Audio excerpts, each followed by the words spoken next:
Pulsar Studio.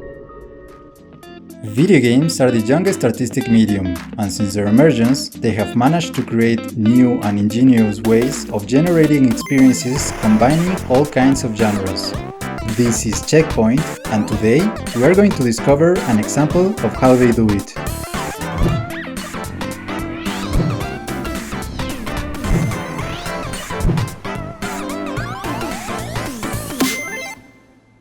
Although there is a wide variety of genres in video games that serve as basis for creating experiences, there are no rules written in stone to decide which genre to use or whether it is possible to mix elements and resources from different genres in the same experience. As in any work, the fundamental basis is not the genre, but the vision that you want to recreate and transmit to the players. However, genres can serve as safety and convenience for developers, allowing them to know in advance which resources are more demanded by players and which are not. It is inevitable to have to follow this path due to the financial risk that developers run, where their own permanence in operation and the work of their employees depends on that success or failure. This creates a constant struggle between taking creative risks and trying to innovate, or stick with the convention and play it safe.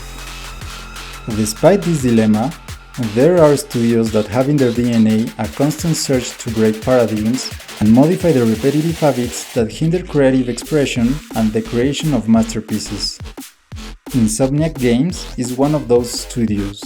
The company, founded in 1994 in Burbank, California, is led by a philosophy from its founder, Ted Price, who has always prioritized creative expression, risk-taking, and originality in their works, as well as the professional and creative satisfaction of his employees. In this way, the studio, known for creating one of the most famous and beloved platform franchises and which gives many teachings in the art of designing and creating video games, ventured into an important challenge: to create an experience that unites three very different genres from each other: third-person shooter, open world, and platformer. Sunset Overdrive is a unique experience, one of those that ends up naming a new genre or subgenre using the title of his name to describe the type of experience, such as Metroid and Castlevania, Rogue, or Dark Souls. It all starts with a tone and style. The directors of the game wanted to create an experience that was a satirical and ironic comedy and that did not take itself too seriously, with a punk rock aesthetic style and a narrative tone like the art in Gorillaz' Plastic Beach and the game Jet Set Radio. From this tone and style, the idea of a post-apocalyptic utopia as a story arose. With the basis of satire and irony and the narrative freedom of a work that does not take itself seriously, a context of a catastrophe caused by an immoral and corrupt mega-corporation in collusion with the authorities that caused the downfall of the fictitious city in which the events happen arose organically.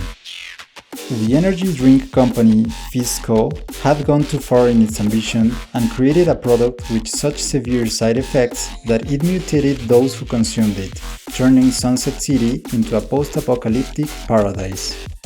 From this vision based on that tone and style, the pillars for the gameplay emerge. No other element aligns better with these concepts than freedom in an open world and pure fun, one of the elements that make up the DNA of the studio. To create and enhance fun gameplay, the team focused on giving players the possibility of interacting with their entire environment. Inspired by the experience generated by Tony Hawk and again Jet Set Radio, proposing a fluid and frantic mobility mechanic in which all the objects in the environment serve as a tool for that interaction. Devising this type of mechanic was not something new for the studio, because that type of gameplay is also part of their DNA, as it is a vital element in platform games like Ratchet & Clank. Thus, the basic mechanic of sliding along edges and surfaces, jumping and propelling on any object surface, moving in the air and in the water, taking double jumps or loaded jumps, and running in the walls arose.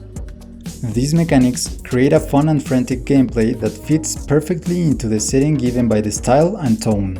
The context of the catastrophe generated by the diabolical company gives rise to a conflict with mutant enemies created by the effects of the energy drink. In this way, the need and idea of introducing a form of combat arises.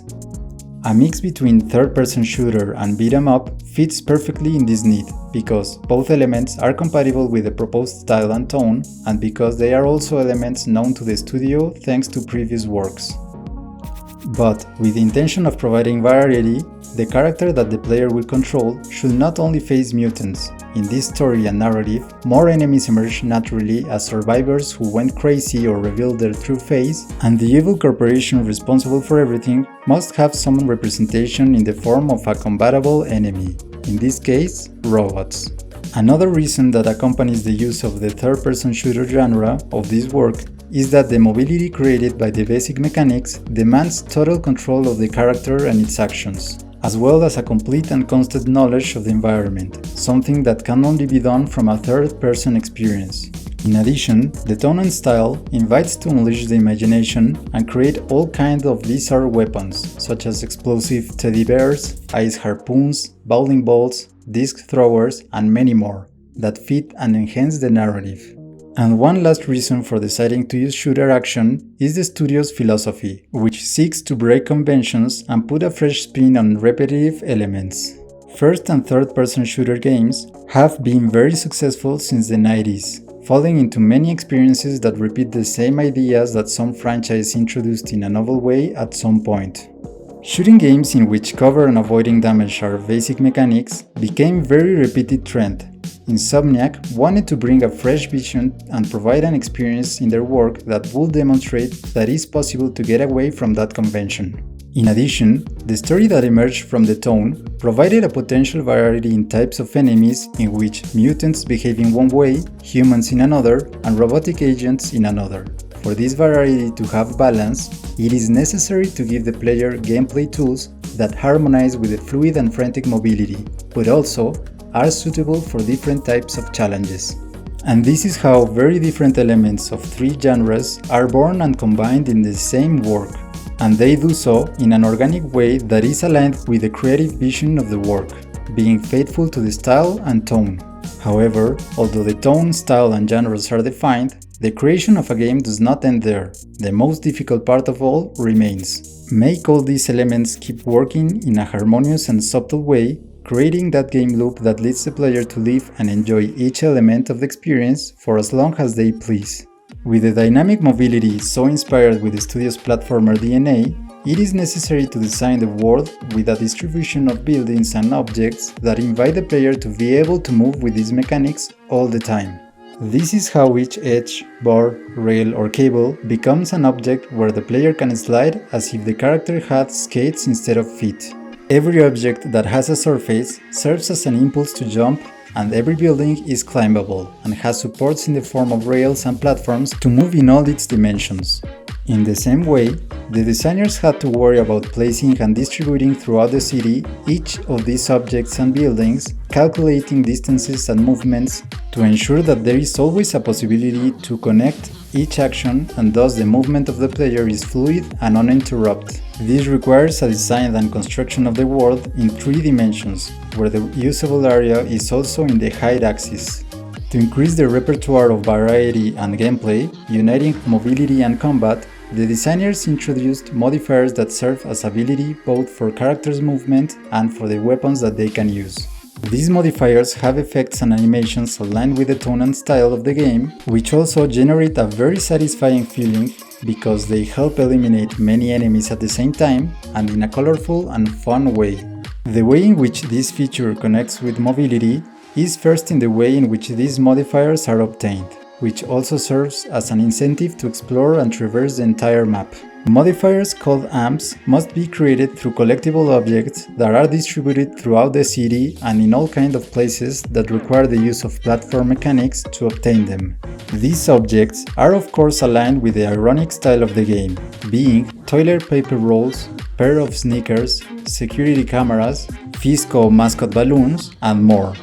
Once the player has created the modifiers and has them active, she will need to fill in a parameter called the style bar in order to use them.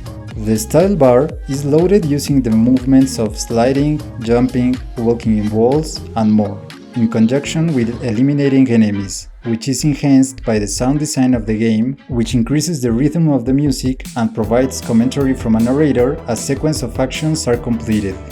Thus, the player will find herself performing all kinds of stunts in a mix between Ratchet & Clank and Tony Hawk, while eliminating mutants, robots, and gangs of killers.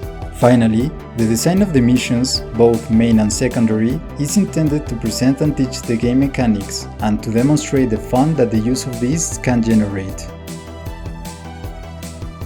At the same time that characters are introduced, a story loaded with comedy, irony, fun, weirdness, and totally bizarre without any sense is told, one that perfectly represents that vision of having fun in the apocalypse.